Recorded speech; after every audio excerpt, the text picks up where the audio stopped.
Welcome back, ladies and gentlemen. We're now delighted to be joined over the telephone by our guest for this morning, His Excellency Ambassador Ayman Mushraffa, the former assistant to the Minister of Foreign Affairs. It's a very good morning to Your Excellency. Good morning to you and good morning to the viewer. Thank you very much, Your Excellency, for joining us this morning. And now, of course, President Abdel Fattah el-Sisi received a U.S. delegation of senators and officials, and the two sides in their meeting rejected and renewed their rejection of attempts to forcibly displace Palestinians from their lands and stressed the need to work towards calming the situation in the region in general. How do you see this visit, Your Excellency?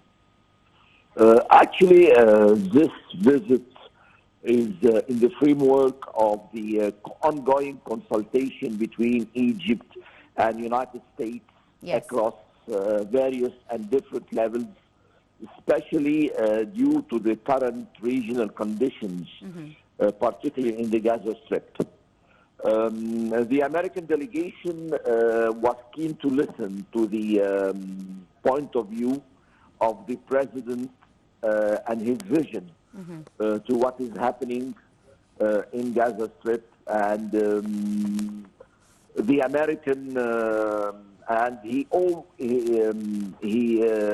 delegation actually presented their thanks to the continuous Egyptian efforts to reach ceasefire and the exchange of detainees and hostages, and the role of Egypt in sending humanitarian aid as well as relief for this displaced civilians. Yes, indeed. And while there is an international consensus for a just and comprehensive settlement in the Palestinian issue and the need to establish a Palestinian independent state.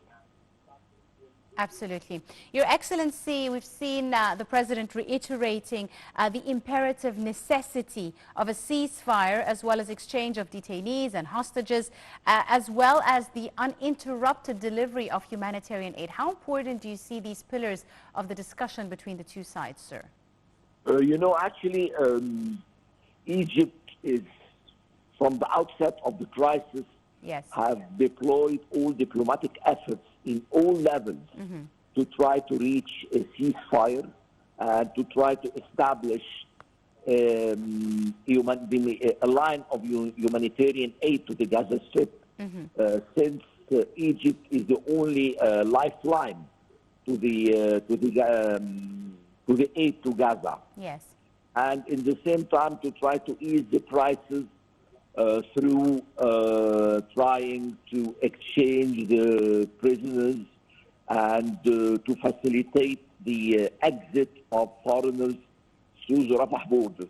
All Egyptian airports and ports were put under call to help and to assimilate the aid to the Gaza Strip. So from the beginning, we had a point that easing the suffering, the continuous suffering of Gaza is the prime target of the Egyptian foreign policy. Absolutely. Mr. Ambassador, as you said, Egypt from the beginning has played a pivotal role in this regard, receiving aid, sending aid as well. But of course, there have been some detriments and impediments to the delivery of this aid. Where is the international community from this, even though, several resolutions have been passed by the UN Security Council to make sure that the aid is delivered uninterruptedly to the Gaza Strip and in a large number as well?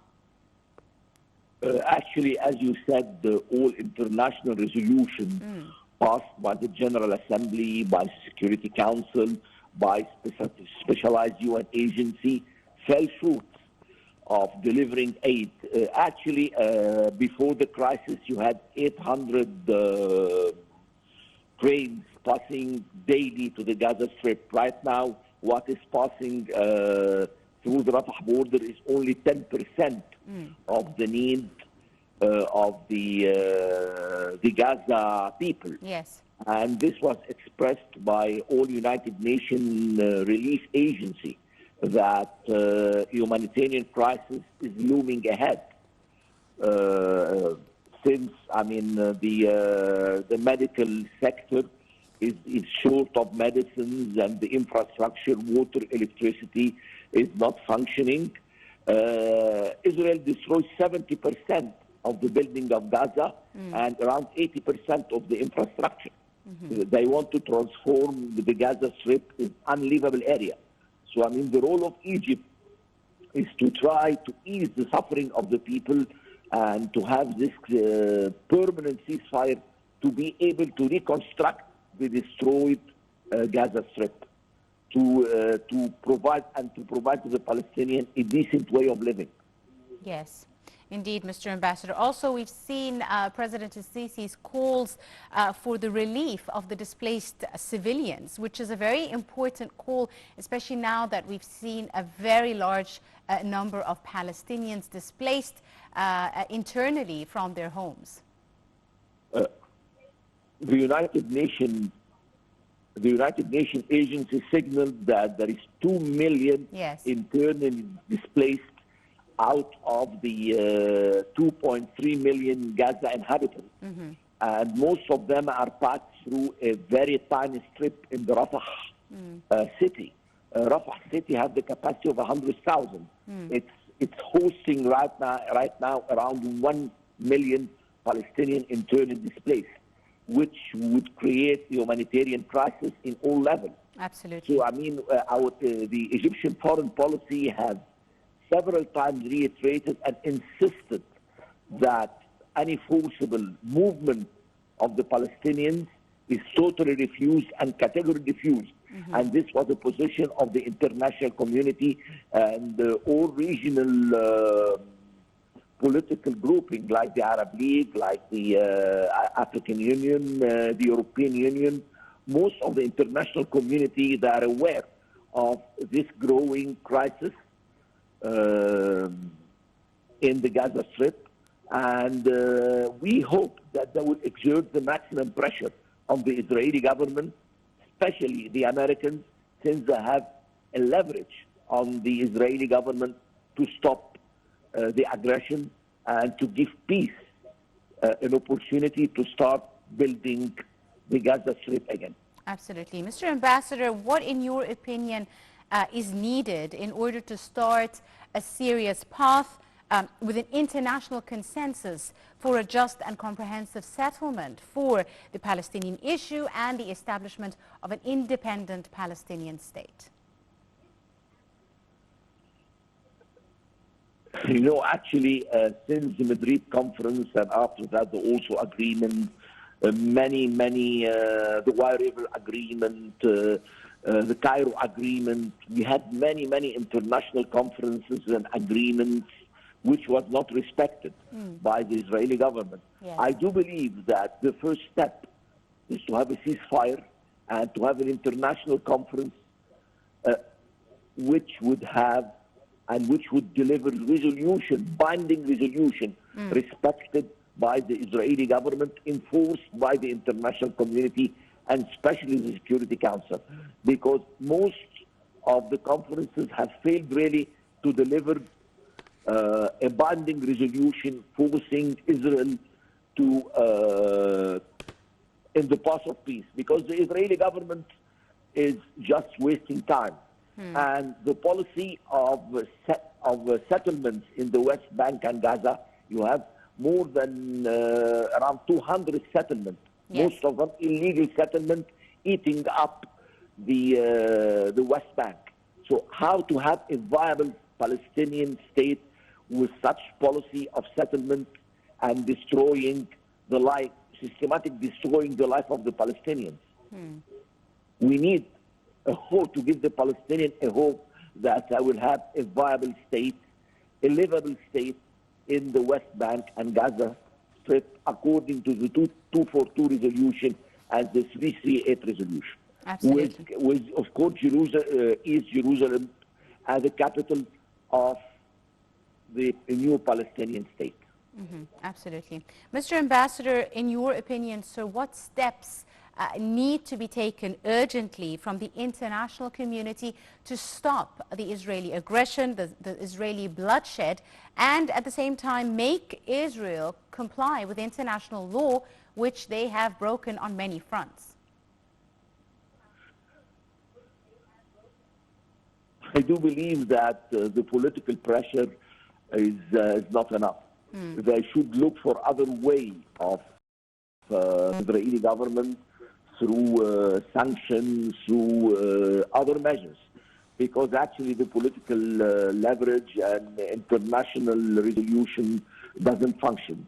Still, the Israeli government is all those resolution is falling on a deaf ears on this right-wing government, which is having a path of destruction and has its own agenda of destroying the Palestinian entity.